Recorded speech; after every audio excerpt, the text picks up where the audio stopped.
was your Tyler's back with. Now, first off, you're gonna see a different look for the showdown and the rest of my action figure entrance stage. I mean, I kept the new gen look, but I have a different diorama for like around it. So that's the difference there. So that's the only reason why I only use that because I have the Extreme Sets retro crowd. So that ain't going anywhere for the time being. Um, and yeah, we're gonna talk about SmackDown tonight from the September 5th edition. That is. Um, this had a big return for the first time in this woman comeback in 10 years. Yes, we obviously know who it was. But there's something I was worried about. And I was like, it better not be Rhea Ripley. But then again, it's not her, so thank God for that. But anyways, it was in the Allstate Arena in Chicago, Illinois.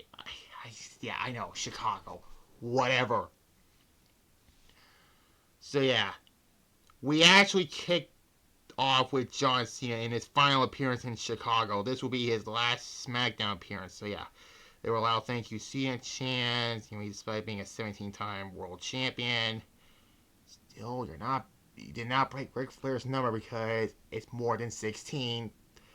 I hate to point it out for you, but still.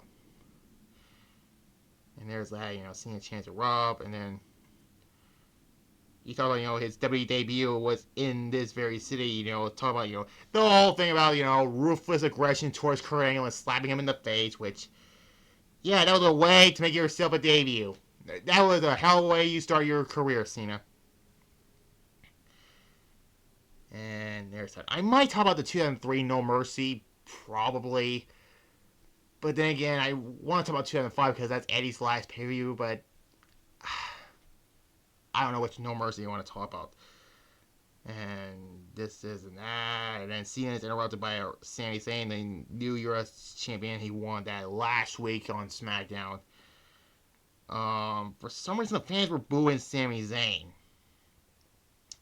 He talked about, he came up to the main roster. Well, it was like a one-time appearance on the main roster until 2016, where he fought John Cena. And this led to a U.S. championship, Sami Zayn versus John Cena. But then I realized Brock Lesnar's on this, going to be advertised for it. But before I talk about that, this was a damn good match for the U.S. title for Cena's last match on SmackDown. Cena hit a GTS. Then, what else he hit? Someone else's finisher. Edge's spear, but then he said it was Roman Reigns, and then... But no, it was mostly Edge's. And then a Super AA off the top. And then Brock Lesnar comes out and causes a no contest.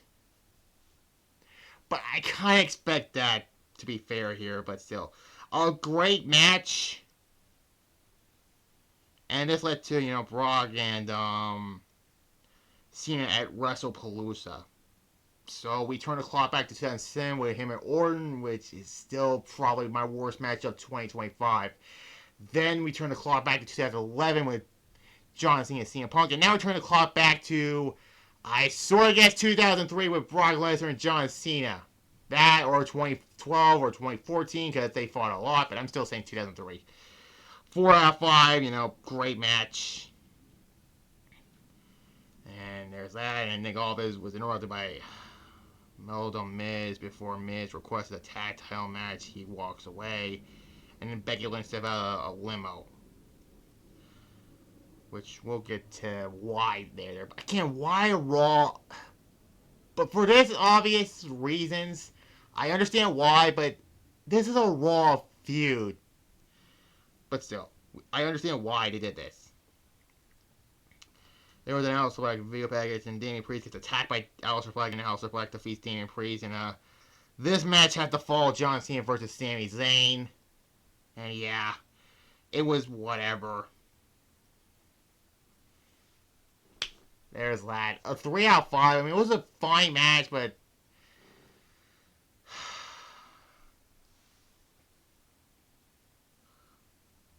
Then there are matches for the Barbie Doll versus the new Ryback. Yeah, I know who I'm talking about. And Orton versus McIntyre. That EJ match is gonna suck like their SummerSlam match. It's beyond nepotism.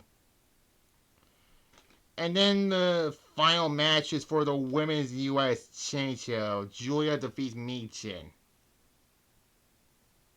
Not great. I'm being honest. It's just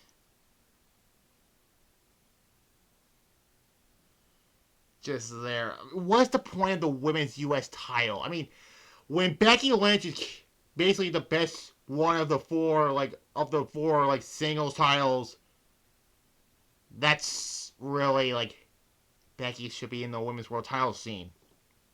And I say this right now, Charlotte and Alexa should be in the Women's World, the main Women's title scene also, but they are hilarious. Oh, by the way, 1 out of 5, that was probably the weakest match on the night. They had a hilarious, where Alexa with the doctor, and then Alexa and Dr. Lily show up before he says something, and then Charlotte with... Yeah, it was funny still. And then Seth Rollins was in the crowd with the World Heavyweight Championship. Jesus Christ. He gets the mic and he says, "Tonight we are witnessing history because the legend of your hero CM Punk dies tonight." Yeah, he said that. There's CM Punk chanting, and Seth declares, and before introducing the greatest female wrestler of all time, Becky Lynch comes out. And Seth cheers her on. I gotta say this right now, this is better than Paul Heyman and Seth Rollins, because that pairing doesn't make sense. I mean, you can have Paul Heyman paired up with Braun Breaker in that, but... Anyways. She enters the ring with more boos. There are chants of age to someone. I won't tell you yet. Yeah, and then Becky rips into the fans of Chicago, which... There's that, and shit.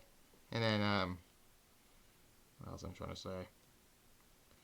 She asked if Punk embarrassed, but Punk said isn't, and Punk comes out, by the way.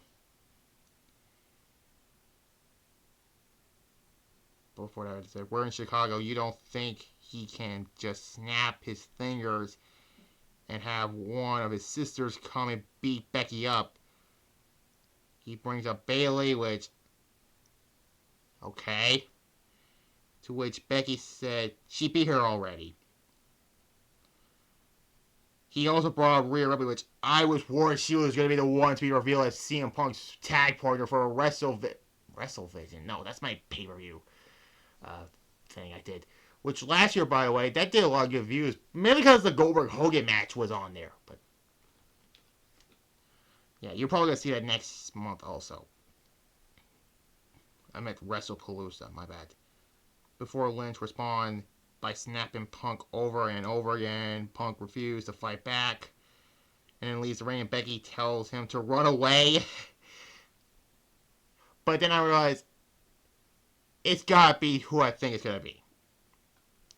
And Punk says this is the terror situation he never wants to be in. He wouldn't put his hands on a lady, but he knows someone who will. And it was AJ Lee. Making her return for in 10 years. I believe it was the Raw after WrestleMania 31. And yeah, I mean, if Punk comes back, why not AJ Lee? This is actually the first time in 10 years we've seen her.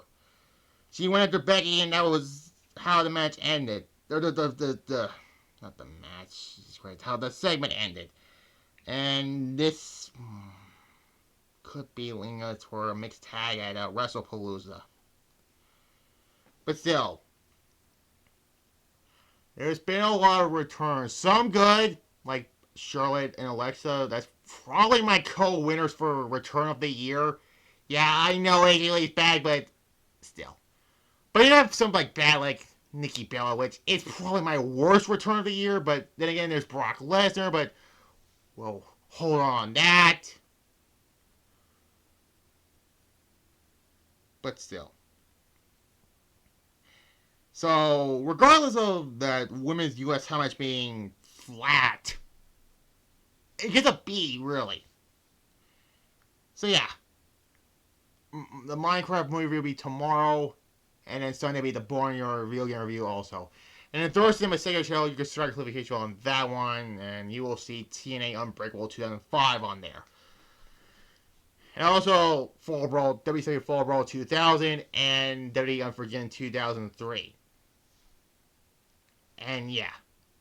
Like this video, comment below, subscribe to this channel and clarification, and also as well as my second channel, Tyler's Review Studio. Oh my god. Subscribe to the clarification channel on this channel right here, and also subscribe to the clarification channel on my secondary channel, Tyler's Retro Review, so you will see, like I said, TNA Unbreakable 2005. Sorry, it's been a long day I've been through. WWE Fall Brawl 2000, because I cannot pass on Goldberg versus Scott Steiner. And WWE Unforgiven 2002, the other three for the September reviews. We're good now? Yeah. Bye-bye.